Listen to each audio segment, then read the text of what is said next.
l'onde électromagnétique est partout. Elle traverse tout. Il existe un nombre incalculable de particules circulant librement. Nous, qui nous efforçons de copier la nature, une question reste en suspens. Notre technologie n'oublierait-elle pas de prendre en compte ces interactions invisibles dans sa conception ? Nous sommes entourés d'ondes électromagnétiques et leur nombre ne cesse d'augmenter de façon exponentielle. Même si l'impact de ces ondes sur la santé alimente toujours de vifs débats, il est surprenant de constater que l'exposition chronique à de faibles intensités des champs électromagnétiques ne fasse pas l'objet d'études plus fournies. Cela est d'autant plus vrai pour les lits, fauteuils et canapés électriques qui émettent un champ électromagnétique constant. Lorsque nous sommes sous l'influence de rayonnements électromagnétiques artificiels, cela parasite la communication intercellulaire. Paradoxalement, ces objets de bien-être nous provoquent un stress électrique constant.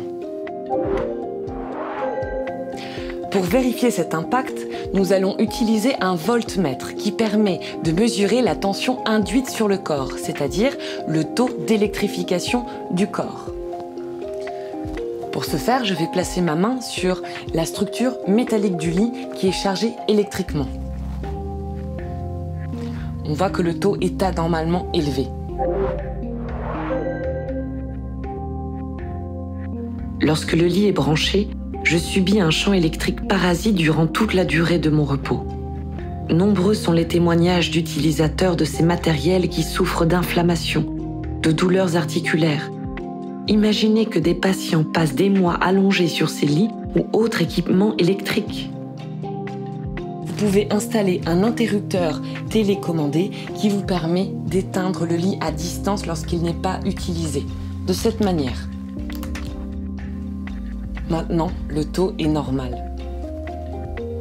Vous pouvez également installer une natte de mise à la terre qui va faire réduire la tension corporelle à 0 volt.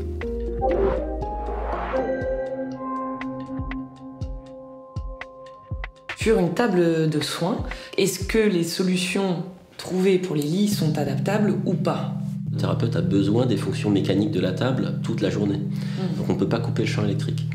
Donc la solution qu'on a trouvée, c'est d'utiliser un matériau de mise à la terre. Donc ça, c'est une natte de mise à la terre qui permet de mettre à la terre le patient. De ce fait, on va décharger toute sa charge électrique corporelle à la terre. Il va se retrouver à 0 volt, qui est la condition normale d'un être vivant. Et de ce fait, le thérapeute aussi. Quand ils vont être en contact avec le patient, ils vont eux-mêmes se mettre à la terre, si le patient est à la terre. D'accord.